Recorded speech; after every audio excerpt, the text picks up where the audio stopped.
¿Qué tal familia? ¿Cómo estamos? Bienvenidos a este humilde canal Católicos a Capela. Un beso grande a todos los que se han suscrito nuevamente. Hoy vamos a recordar nuestra historia, porque hay muchos sacerdotes, muchos obispos muy importantes, muy fuertes en nuestra historia. Por ejemplo, hoy voy a hablar de Fray Junípero Serra. Recordemos la evangelización que hizo España en América. No fue conquista, porque no se conquistó nada. Déjame ajustar un poquito ahí.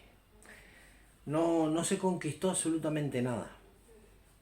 España no fue a explotar recursos naturales, como dice la historia negra.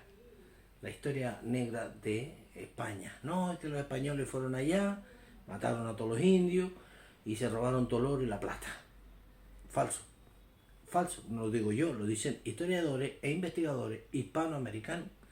Podéis verlo con el Capitán Perú. Tengo un montón de libros aquí de historia hecha por hispanos. Nosotros éramos un solo país, la península, las Islas Canarias, donde yo estoy, y toda Hispanoamérica. Hoy vamos a hablar de un hombre que hoy en día, curioso, ¿no? Hoy en día este pobre fraile está siendo extremadamente atacado por la historia negra de España.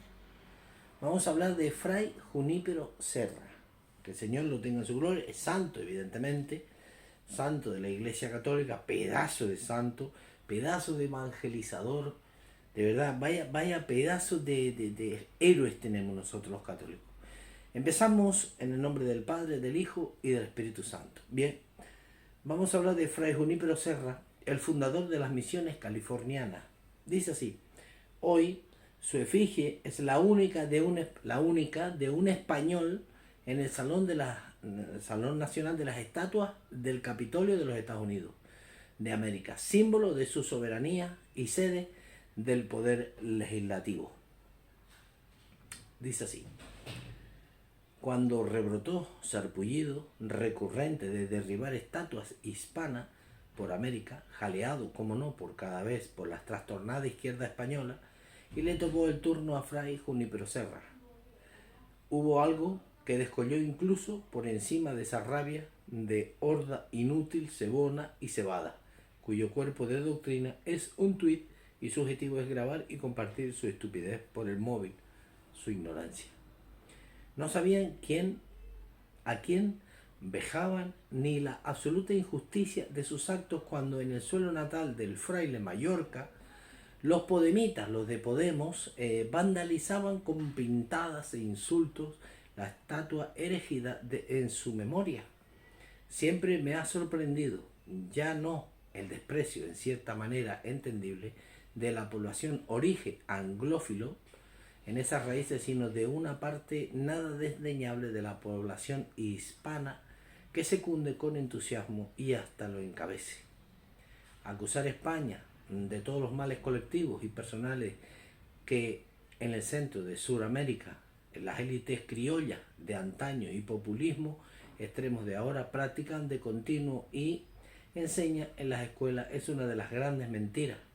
La gran mentira que está hablando es la historia negra de España, de que la historia negra es que España fue, mató a todos los indios y se llevó el oro.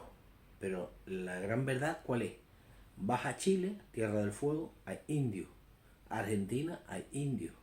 Bolivia, hay indios. Perú, hay indios. En Venezuela había indios. Panamá, todo Centroamérica, México, hay indios. Si te vas a los Estados Unidos de nombre hispano, nombre español, como California, Los Ángeles, San Francisco, nombres españoles, hay indios ahí. Están todos los indios. Ahora vete a donde estuvieron los ingleses, en las 13 colonias, a ver cuántos indios hay. Ninguno. Vete a Jamaica, ¿cuántos hay? Ninguno. Vete a Belice, ¿cuántos hay? Ninguno. Vete a Haití, ¿cuántos hay? Ninguno. Vete a República Dominicana Española, hay indios. Donde estuvieron los ingleses no hay indios, porque ellos tenían un lema, y eso no es hablar mal, eso es decir la verdad. Ellos tenían un lema que decía que el único indio bueno es el indio muerto. No lo digo yo, lo decían los ingleses. Es más, no solo fue en el siglo XV o XVI, en el siglo XX, en la Segunda Guerra Mundial. Inglaterra tenía una gran escasez. Y como la India era protectorado de Inglaterra, ellos quisieron, arramplaron con todo el trigo y se lo llevaron a Inglaterra para que los ingleses comieran, y allí hubo una de las hambrunas que murieron como 10 millones de personas. Pero no solo eso, también estuvieron en Tasmania, donde mataron a todos excepto una niña, para que contara la verdad. O sea, no hagáis caso de la historia negra, ni de España, ni de la Iglesia Católica, porque España era negrero, pero en realidad, según los historiadores, según los libros oficiales, el país que más negrero era Portugal. Y Portugal no tiene historia negra. Portugal llevó 10 millones de negros africanos a lo que es América. Llegaron 6 millones. Holanda, Bélgica, todo lo que son Países Bajos, lo que hicieron en África, eso fue histórico. Una escabechina exagerada. Entonces, que no te hagan creer mentiras sobre tus antepasados hispanos. Siéntete orgulloso de tus raíces hispanas y de la Iglesia Católica. Seguimos así.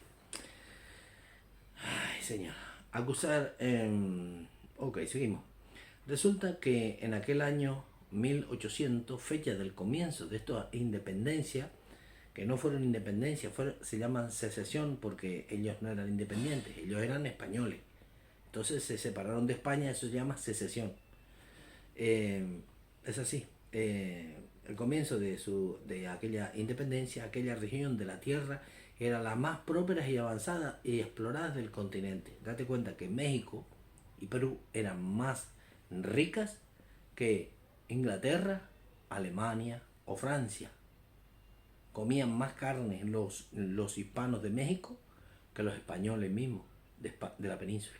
O sea que esplendorosa del continente. Sus ciudades, sus universidades, sus comercios y desarrollo lo demuestran. La capital mexicana o cualquiera de sus urbes señeras de los virreinatos florecían, cuando en el norte ni siquiera casi había nacido, y las que sí habían sido profundas por españolas.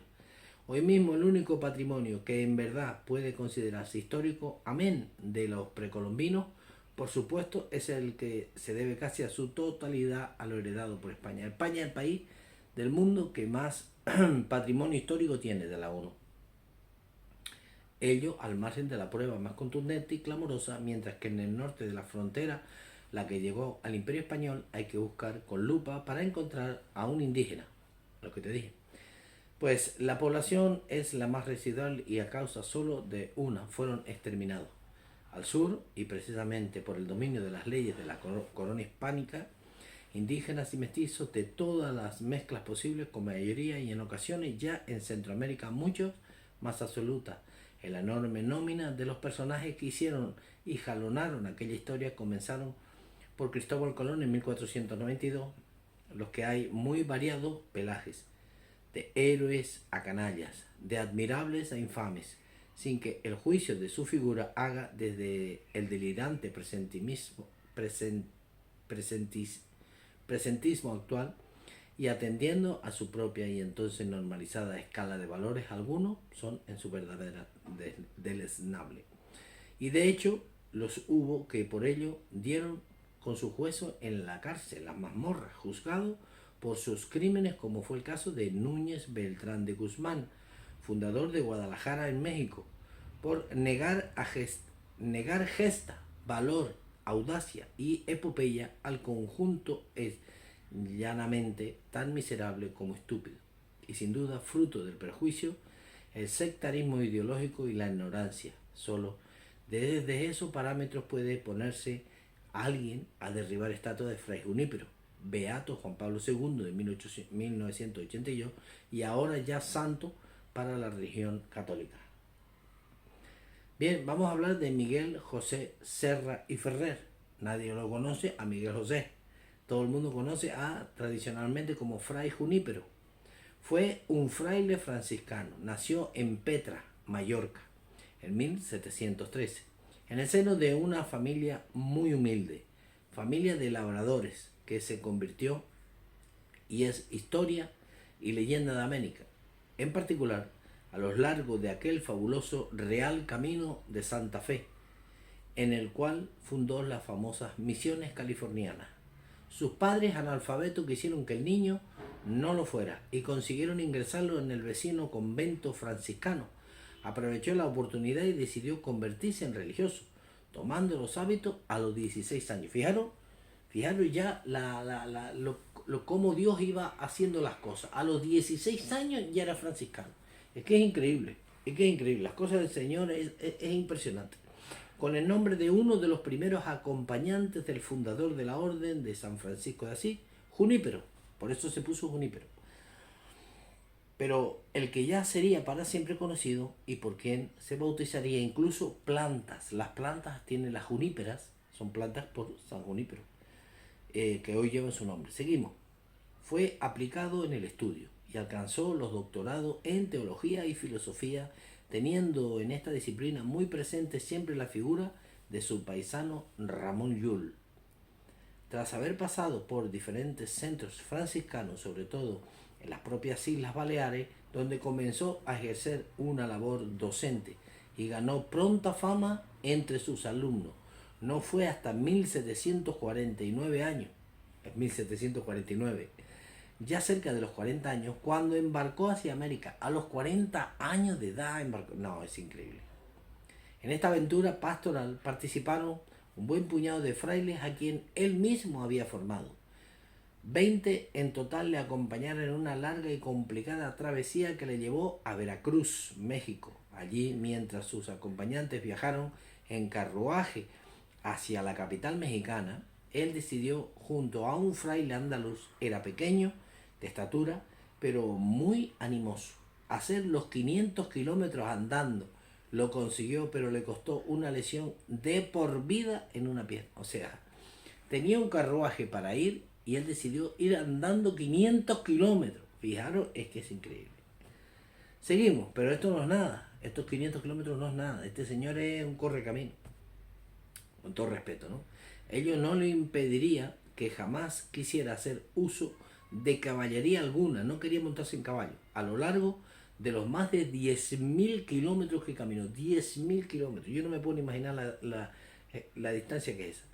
10.000 kilómetros que recorrería después, siempre a pie por América. Su dolencia y crónica cojera la asumió como pago de lo mucho aprendido en aquel periplo que le serviría ya para empezar a comprender aquella nueva España donde iba a desarrollar su labor hasta su muerte. Fijaros aquí cómo vuelven a hablar de lo que yo os he hablado, del dolor, ofrecer el dolor. Él aquí dice que su dolencia y crónica cojera la asumió, la aceptó. Y como pago por lo que había aprendido. Es decir, tienes que ofrecer tu dolor.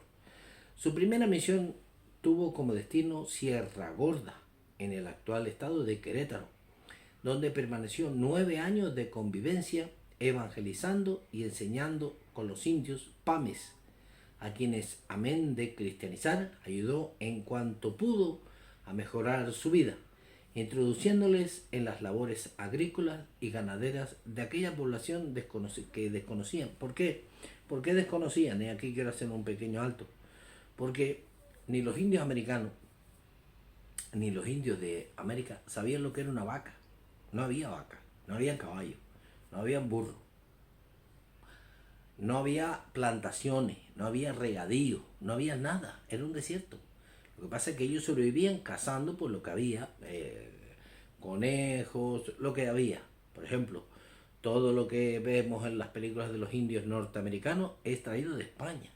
Los caballos no existían.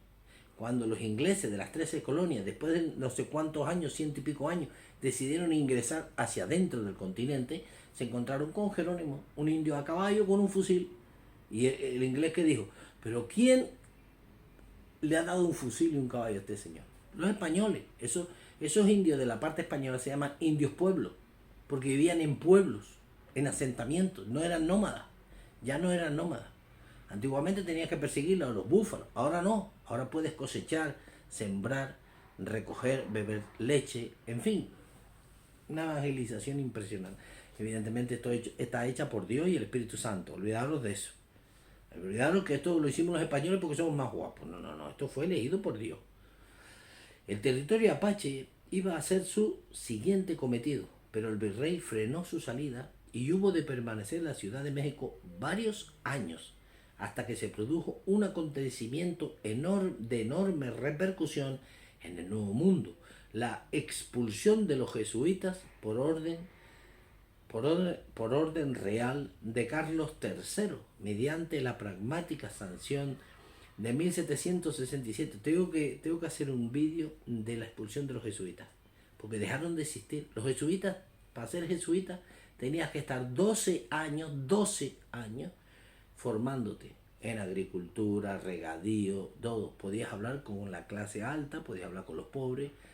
O sea, esto es súper interesante. La expulsión de los jesuitas de la nueva orden por el orden del rey español Carlos III, mediante la pragmática sanción de 1777, que los obligaría a abandonar todos los territorios españoles. Todos los jesuitas fueron fuera de España, desde las selvas del Amazonas hasta California. A este último lugar fue donde el frente de 16 franciscanos se dirigió a Fray Junípero para sustituirlo.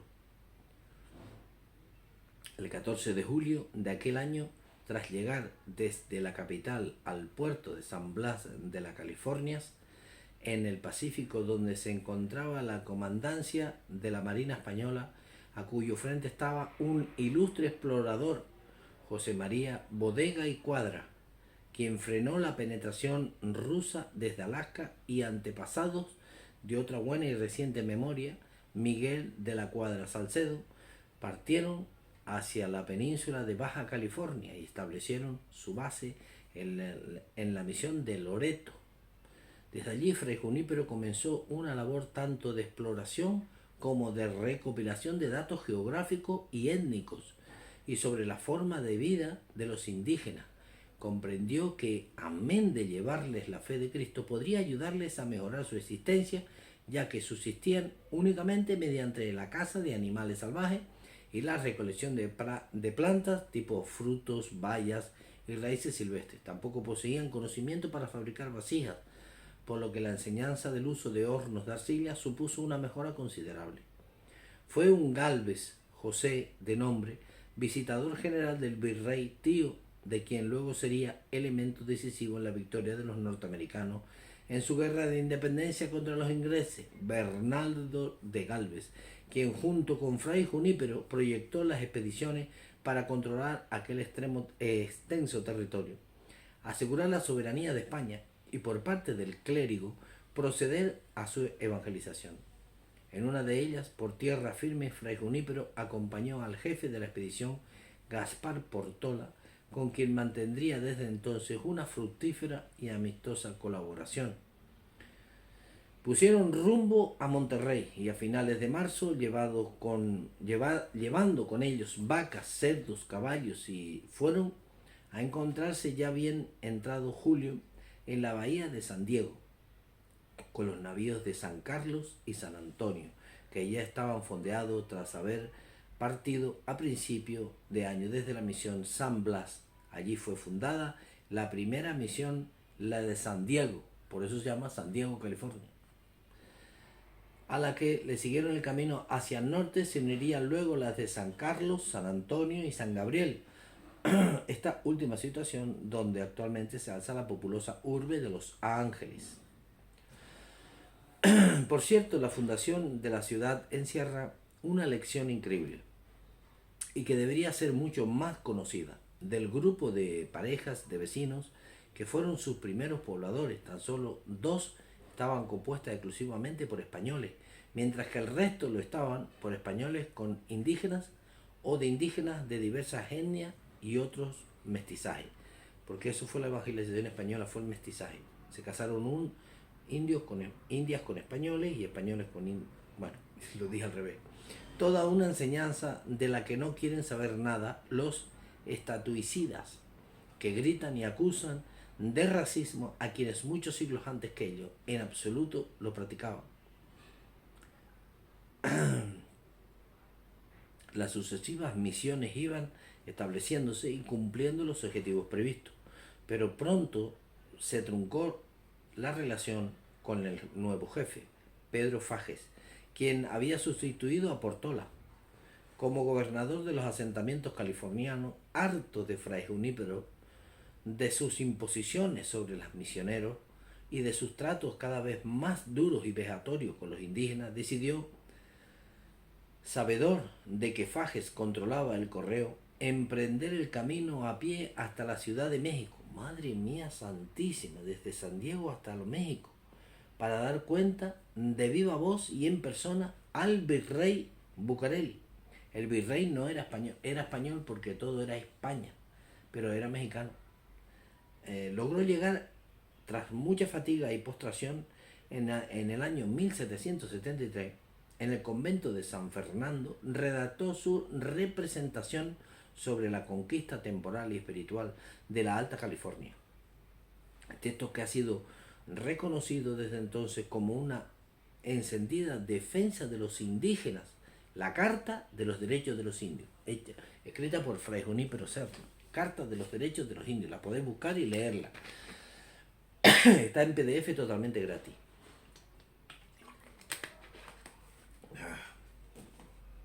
Bien, seguimos.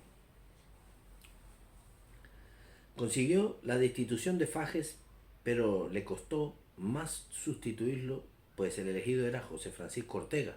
Solo tenía grado de sargento y hubo de insistir mucho para lograr que lo ascendieran y pudiera ocupar el cargo de jefe de presidio. El presidio no era una cárcel, a pesar de que se llama presidio, era un fuerte. Se asentaba el fuerte, la iglesia y los terrenos alrededor del fuerte eran donde estaban los animales y las plantaciones, donde sembraban, cerca del fuerte. Por eso todas, si tú miras cómo son constituidas todas las ciudades de Hispanoamérica, es una plaza, el ayuntamiento, la iglesia, etc. Así fue constituido todo. Seguimos. Ascendían a ocupar el jefe, ok. En el presidio, que es el fuerte del alcalde de San Diego. Seguiría. Cumplida su misión, aquel año regresó de nuevo desde la capital a sus misiones Fray Junípero, y en la misión de San Gabriel coincidió con alguien que sería trascendental para su defensa y el mantenimiento de todo aquel peligroso territorio ahora atacado por los indios comanche. Acuérdense que ellos eran carnívoros, que se lanzaban contra los indígenas. Ellos podían comer carne humana, no tenían problema ninguno, no estaban evangelizados. Que se lanzaban contra los indígenas, incluidos apaches convertidos al cristianismo y transmutados algunas de sus tribus en agricultores. Y entonces, capitán Juan Bautista de Anza, impulsor y luego jefe de los míticos dragones de Cuera, eso es una cosa que me encanta, dragones de Cuera, porque ellos, acordaros que está en México, Estados Unidos, esa parte árida, mucho calor, ellos no iban vestidos con la cota de malla ni la coraza de metal. Los dragones de Cuera, al ver que los indios tiraban flechas, se hicieron un chaleco de cuero, pero de 7 capas. Entonces las flechas no pasaban. Por eso se llamaban los dragones. Ellos llevaban una lanza, el escudo y en la espada. Los dragones de Cuera. Qué grande, qué grande, qué grande. La verdad que es increíble. Me encantaba lo de los dragones. He buscado muchísimo y me ha encantado siempre. Ok, los dragones de Cuera. El joven capitán abrió con aquella primera marcha y su compañía la ruta terrestre entre Sonora y California. Fijaros las distancias, A pesar de los ataques indígenas que llegaron a arrastrar la misión de San Diego y matar a algunos frailes, con el apoyo de los dragones se fue estableciendo un rosario de misiones unidas, todas ellas a una ruta hasta hoy resuena como una de las mayores gestas, el Camino Real, cuyo destino final fue quien después le dio el apellido Santa Fe. En 1776 se fundó la misión de San Francisco, la ciudad de San Francisco. Luego la de San Juan y después la de San Buenaventura, doctor de la Iglesia Católica. Al final, en total, llegarían a ser 24, compadre, caminando a pie. La norma de actuación era muy simple. Los frailes levantaban una capilla para colocar la cruz y celebrar el culto. Fijaros cómo era. y una cabaña para su propio alojamiento. Los soldados un pequeño fuerte para defender y cobijarse. Invitaban a los indios a establecerse en los alrededores y con el tiempo se comenzaban a catequizarlos. Les enseñaban a cultivar y pastorear, proporcionándoles semillas y algunos animales domésticos. También les enseñaban albañilería e incluso a forjar metales. Las mujeres eran adiestradas en hilado, tejido y cocina, amén de fabricar artesanía con arcilla. No, es que esta gente era lo que tenían a mano, todo lo aprovechaban. A ello entregó su vida hasta el final de sus días este mallorquín que falleció en una de aquellas misiones por él mismo fundada y en la que hoy siguen reposando sus restos, la de San Carlos Borromeo en Monterrey, California, el 28 de agosto de 1784, a la edad de 71 años. Hoy su efigie es la única de un español en el Salón Nacional de las Estatuas en el Capitolio de los Estados Unidos de América, símbolo de una soberanía y sede del poder legislativo. Y sí, allí está Fray Junípero. Es porque cada uno de los estados federados tenían derecho a proponer tan solo dos nombres, y el suyo fue el propuesto por los estados de California. Se encuentran en el pasillo principal del recinto. Así que, aunque tanto allí como aquí tenemos proliferación de ignorados y vándalos que odian la historia, que desconocen e insultan a quienes más hicieron por mejorarla, también hay quienes lo recuerdan y lo respetan, incluso dándole su nombre a las denominaciones científicas de toda una familia de plantas, las coníferas arbustivas, los juníperos, es decir, los enebros y sabina, multitud de especies cuyas diferentes subespecies fueron descubiertas en aquellas exploraciones. Bien, espero que les haya gustado. Yo soy un apasionado por la historia. De siempre, lo más que me ha gustado es leer historia. Escrita por historiadores. Familia, aquí los dejamos. Espero que les haya gustado. Voy a seguir haciendo vídeos de más hispanos, sacerdotes que hicieron auténticas barbaridades. Entiéndase bien. Como Fray Junípero. Hombre, el primero tenía que ser Fray Junípero. Un hombre que caminó 10.000 kilómetros, solo por eso ya tiene que ser. Pero aún así fundó Los Ángeles, San Diego, San Francisco. Nah, es una locura. Cuídense mucho, que Dios los cuide y los bendiga. Y como digo siempre, y me despido como siempre, viva Cristo Rey y viva Santa María siempre Virgen. Cuídense mucho y que Dios los bendiga.